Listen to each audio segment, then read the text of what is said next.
بسم اللہ الرحمن الرحیم۔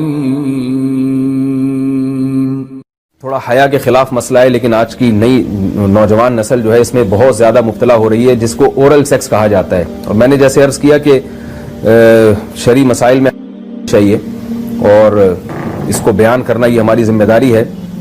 تو یہ چیز بھی انگریزی فلموں سے اور فحش فلموں سے ہماری نئی نسل میں بہت تیزی سے سرایت کر رہی ہے، اور لوگ اس بارے میں علماء سے بہت زیادہ مسائل پوچھتے ہیں، خواتین بھی پوچھتی ہیں جو اس میں مبتلا ہیں۔ تو اس کا بھی مسئلہ یاد رکھیں کہ اللہ تعالیٰ نے حالت حیض میں زوجہ سے ہم بستری کو حرام قرار دیا کیونکہ اس میں گندگی ہے۔ باپ دیکھیں کہ وہ گندگی اس درجے کی نہیں ہے جتنی اورل سیکس میں گندگی ہوتی ہے۔ اگر اس میں ڈسچارج ہو جائے بندہ، انسان جو ہم بستری کرنے والا ہے زوجہ سے، وہ منہ میں ڈسچارج ہو جائے، تو آپ سوچیں کہ اللہ تعالیٰ شرمگاہ کو گندگی سے بچا رہے ہیں، جس کی وجہ سے حیض کی حالت میں ہم بستری کو حرام قرار دیا۔ تو منہ جس سے انسان کھانا کھاتا ہے، جس سے کلمہ پڑھتا ہے، اور جو انسان کے جسم میں سب سے اشرف عضو ہے، سب سے زیادہ معزز اور مکرم عضو ہے، اس میں ایسی گندگی کو ڈالنا کہاں سے جائز ہو سکتا ہے، کہاں سے حلال ہو سکتا ہے؟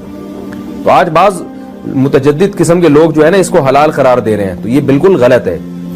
تو یہ بات خوب ذہن میں رکھیں کہ اورل سیکس کے ذریعے اپنی خواہش کو پورا کرنا اس طور پر کہ ڈسچارج ہو جائے انسان عورت کے منہ میں، بیوی کے منہ میں، یہ بالکل حرام ہے، بالکل ناجائز ہے، کیونکہ منی ایک غلیظ اور ناپاک اور گندگی ہے اور ناپاک اور نجس چیز ہے۔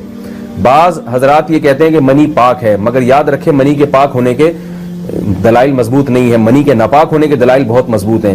سب سے پہلی دلیل قرآن مجید میں آتا ہے الم نخلقکم من ماء مہین، ہم نے تمہیں غلیظ اور پلید پانی سے پیدا کیا ہے، ذلیل پانی سے پیدا کیا ہے۔ تو اس میں بھی اشارہ ہے کہ منی ناپاک چیز ہے۔ دوسری بات یہ کہ حدیث میں آتا ہے کہ کنت افرق المنی من ثوب رسول اللہ صلی اللہ علیہ وسلم ثم یصلی فیہ۔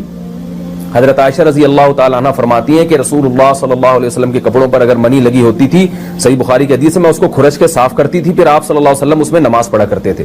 اب بعض حضرات نے یہاں سے استدلال کیا ہے کہ منی اگر ناپاک ہوتی تو حضرت عائشہ اس کو دھوتی، کھرچ کے صاف کرنا اس کی علامت ہے کہ منی پاک ہے، لیکن یہ بات غلط ہے۔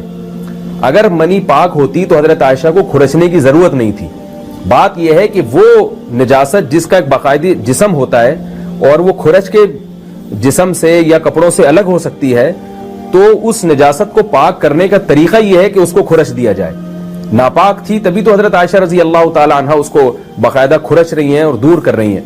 اور گیلی منی کو نبی، یہ ثابت ہے کہ حضرت عائشہ رضی اللہ تعالی عنہ آپ صلی اللہ علیہ وسلم کے کپڑوں سے دھویا کرتی تھیں اور آپ صلی اللہ علیہ وسلم اس میں نماز پڑھا کرتے تھے۔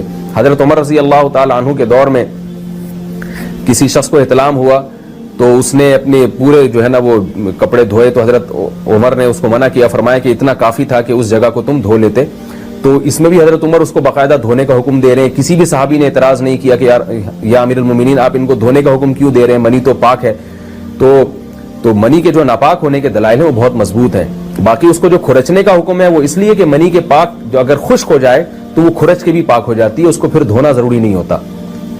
اس کی مثال ایسے جیسے حدیث میں آتا ہے، صحابہ کرام فرماتے ہیں کہ ہمارے تلواروں میں دشمن کا خون لگا ہوتا تھا تو ہم اس کو زمین پہ اچھی طرح رگڑ کے اسی کو لٹکا کے نماز پڑھتے تھے۔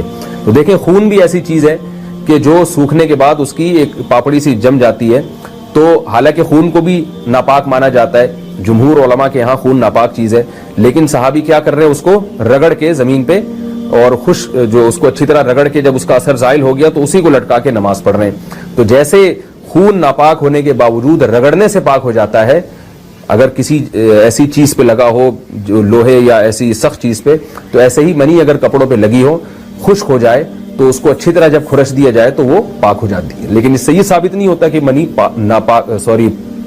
پہلے سے ہی پاک ہے۔ ایک اور دلیل منی کے ناپاک ہونے کی یہ ہے کہ جو مدی ہے، ٹرانسپیرنٹ پانی جو مرد کے جسم سے نکلتا ہے، وہ اگر جسم سے نکل جائے تو وضو فرض ہو جاتا ہے، اور منی نکل جائے تو غسل فرض ہوتا ہے۔ اب یہ کیسی بات ہے کہ مدی کے نکلنے سے جس سے وضو فرض ہو رہا ہے وہ تو ناپاک ہے، اور منی نکلنے سے جب غسل فرض ہو رہا ہے بڑی والی طہارت، اس کو ہم پاک قرار دیں۔ اس لیے امام ابو حنیفہ رحمہ اللہ تعالیٰ کا مذہب منی کے بارے میں کہ یہ نجاست غلیظہ ہے، اور امام مالک کا بھی یہی مذہب ہے، یہ مذہب بہت دلائل کے لحاظ سے قوی ہے۔ تو اس لیے عورت کے منہ میں ڈسچارج ہونا یہ بالکل حرام ہے، ناجائز ہے، گندگی ہے، اسلام میں اس کی قطعاً اجازت نہیں ہے۔ اور اگر ان ائمہ کا مذہب لیا جائے جو منی کو پاک سمجھتے ہیں. اس لیے میں یہ عرض کر رہا ہوں کہ بعض حضرات نے اس پہ فتویٰ دیا ہے کہ یہ چونکہ پاک ہے لہذا اگر یعنی کوئی شخص منہ میں بھی ڈسچارج ہو جائے تو یہ بھی جائز ہے. یہ 100% غلط فتویٰ ہے. اس لیے کہ جو حضرات اس کو پاک کہتے ہیں وہ بھی اس کو خبائث میں داخل کرتے ہیں, حرام چیزوں میں داخل کرتے ہیں. اس کا کھانا یا اس کا منہ میں ڈالنا وہ بھی جائز نہیں کہتے. تو اس لحاظ سے بھی یہ ناجائز ہے اور بہت ساری بیماریوں کا ذریعہ بھی ہے. دوسرا مسئلہ یہ ہے کہ اگر کوئی ڈسچارج نہیں ہوتا اورل سیکس کے ذریعے تو اس کا شرعی حکم کیا ہے؟ تو اس کا حکم یہ ہے کہ یہ انتہائی سخت درجے کا مکروہ ہے, ناپسندیدہ عمل ہے. اور اس کے سخت درجے کے مکروہ اور حرام نہیں ہے لیکن بہت زیادہ ناپسندیدہ اور شریعت کے مزاج کے بالکل خلاف ہے. اور اسلامی کلچر میں اس کا کوئی تصور نہیں تھا. یہی وجہ ہے کہ فقہائے کرام کے ہاں اس چیز کا تذکرہ بہت ہی محدود پیمانے پر ملتا ہے. یہ اس کی علامت ہے کہ مسلمان معاشرہ اس چیز سے بالکل بھی واقف نہیں تھا کہ یہ کیا ہوتا ہے. تو یہ چیز غیروں سے آئی ہے, غیر مسلموں سے ہمارے معاشرے میں جو ان کی موویز دیکھ دیکھ کے, فحش فلمیں دیکھ دیکھ کے نوجوانوں میں اس چیز نے سرایت کیا. ورنہ یہ انسان طبی طور پر اس عمل سے بہت زیادہ نفرت کرتا ہے. کوئی بھی شریف الطبع آدمی ذہنی طور پر اس کے لیے تیار نہیں ہوگا. تو میں پھر بھی یہ کہہ رہا ہوں کہ بہرحال علماء اس کو ناجائز اور حرام نہیں سمجھتے, اس لیے کہ میاں بیوی ایک دوسرے سے جس طرح سے چاہیں استمتاع کر سکتے ہیں, لیکن سخت ناپسندیدہ بہرحال ہے اور مکروہ چیز ہے اور اس قابل نہیں ہے کہ اس کی حوصلہ افزائی کی جائے. یہ اس کے بارے میں ہے کہ جب یعنی جو ہے وہ ادخال کیا جائے اس فم کے اندر, اس جو ہے مرد اس میں باقاعدہ جو ہے وہ تلذذ حاصل کرے. اگر ایسا نہ ہو بلکہ باہر سے استمتاع کیا جائے, جیسے بعض جگہ ایسا ہوتا ہے کہ کیا نام ہے عورت کو اس چیز سے گھن آتی ہے کہ وہ اپنے منہ میں اس گندگی کو لے کر جائے, تو پھر بعض شوہر زوجہ کو مجبور کرتے ہیں کسنگ وغیرہ پر, تو یہ کم درجے کی کراہت ہے. یعنی یہ بھی ناپسندیدہ تو ہے مگر یہ اس درجے کا مکروہ, اس درجے کا ناپسندیدہ نہیں ہے. دوسری بات یہ کہ یہ جو میں نے پوری ڈیٹیل بیان کی ہے یہ اس صورت میں ہے اس کے مکروہ اور ناپسندیدہ ہونا کہ عورت اس کے لیے ذہنی طور پر آمادہ ہو. یہ بات خوب یاد رکھیں, اگر عورت کو اس عمل سے گھن آتی ہے تو پھر مرد بیوی کو اس کام پر مجبور ہرگز نہیں کر سکتا, کیونکہ یہ نکاح کے جو ایگریمنٹ ہے, مقتضیات ہیں, اس کے خلاف ہے. یعنی یہ اس میں داخل نہیں ہے. عورت اپنے آپ کو ہم بستری سے تو نہیں روک سکتی, مرد جب چاہے گا بیوی سے ہم بستری کر سکتا ہے, عورت کو اجازت نہیں ہے. لیکن خاص اس عمل سے عورت مرد کو روک سکتی ہے اگر وہ ذہنی طور پر اس کے لیے آمادہ نہیں ہے. یہ تو میں نے اورل سیکس سے متعلق کچھ فقہی احکام بیان کیے ہیں.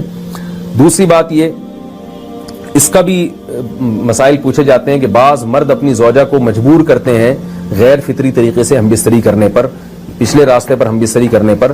تو یہ بات یاد رکھیں کہ ایسی صورت میں عورت پر اصل حکم یہی ہے کہ وہ ایسے مرد سے طلاق لے لے اور اس کو اپنے قریب نہ آنے دے, کیونکہ اس میں نقصان یہ ہوتا ہے کہ اگر عورت اس کام کی مرد کو اجازت دے دے تو کچھ وقت کے بعد اس کی اپنی نیچر تبدیل ہو جاتی ہے, اپنی فطرت بدل جاتی ہے اور اسے اسی اس غیر فطری کام میں لذت آنا شروع ہو جاتی ہے.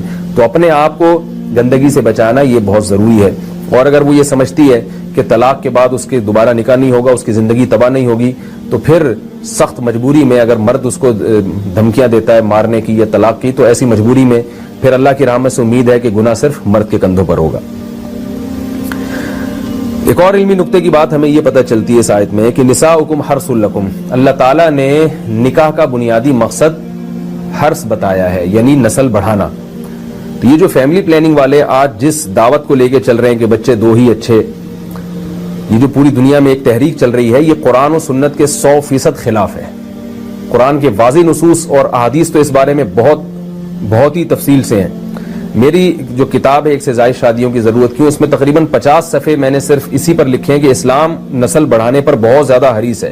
اسلام چاہتا ہے کہ مسلمانوں کی نسل بڑھے, اور اس پر جو لوگوں کے اعتراض ہوتے ہیں کہ رزق کی تنگی ہوگی, تربیت نہیں ہو سکے گی, اس تحریر میں ان تمام باتوں کے جوابات ہیں. تو وہ تحریر پڑھی جا سکتی ہے, چونکہ یہاں اس تفسیر میں اتنا زیادہ وقت نہیں ہے کہ میں اس 50 صفحوں کی تحریر کا خلاصہ آپ کے سامنے بیان کروں. اس خلاصے میں بھی اچھا خاصا وقت لگ جائے گا. تو یہ جو باتیں کی جاتی ہیں کہ رزق کم پڑ جائے گا اور جو ہے وہ لوگ بھوکے مرنا شروع ہو جائیں گے اگر نسل بڑھے گی, یا بعض دفعہ یہ کہا جاتا ہے بچوں کی صحیح طرح سے تربیت نہیں ہو سکے گی, یہ سب غلط باتیں ہیں. یہ اس کو کہتے ہیں نقطہ بعد الوقوع, کہ ایک کام الٹا پہلے ہم نے کر لیا ہے, اب اس غلط کام کو صحیح کرنے کے لیے ہم بہانے تلاش کر رہے ہیں. تو یہ نسل مسلمانوں میں جو کم ہوئی ہے اس لیے نہیں ہوئی ہے کہ بچوں کی تربیت نہیں ہو رہی تھی, بلکہ یہ میڈیا کے ذریعے جو پروپیگنڈا ہوا ہے اس پروپیگنڈے سے متاثر ہو کر 2 بچوں والی پالیسی پر لوگ آ رہے ہیں. اب جب آ رہے ہیں تو اس کے پھر جو ہے نا وہ اس کو صحیح کرنے کے, اپنے غلط کام کو صحیح کرنے کے لیے بہانے تلاش کیے جا رہے ہیں کہ بھئی تربیت نہیں ہو سکتی یا اس آمدن میں ہم گزارا نہیں کر سکتے. تو یہ سارے دلائل کا جواب آپ کو میری انشاءاللہ اس تحریر میں ملے گا. بہرحال ہم چونکہ مسلمان ہیں, قرآن کو مانتے ہیں, سارے دلائل ایک طرف اور قرآن و سنت ایک طرف. جب اللہ تعالیٰ نے ہمیں بتا دیا کہ نساؤکم حرث لکم, عورت کا بنیادی مقصد دیگر جیسے بہت سارے مقاصد ہیں, ان میں ایک بہت بڑا مقصد کیا ہے کہ وہ نسل بڑھانے کا ذریعہ بنتی ہے, تو اس سے ہم بستری بھی اسی نیت سے ہونی چاہیے کہ تمہارے ہاں اولاد پیدا ہو, نہ یہ کہ اس نیت سے ہو کہ اولاد کو تم روکو. باقی اولاد روکنے کے فقہی احکام کیا ہیں, کن صورتوں میں وقتی ضرورت کے پیش نظر اولاد آپ روک سکتے ہیں, وہ ضرورت پڑنے پر آپ علماء سے پوچھ سکتے ہیں, وہ کتابوں میں. الحمدللہ.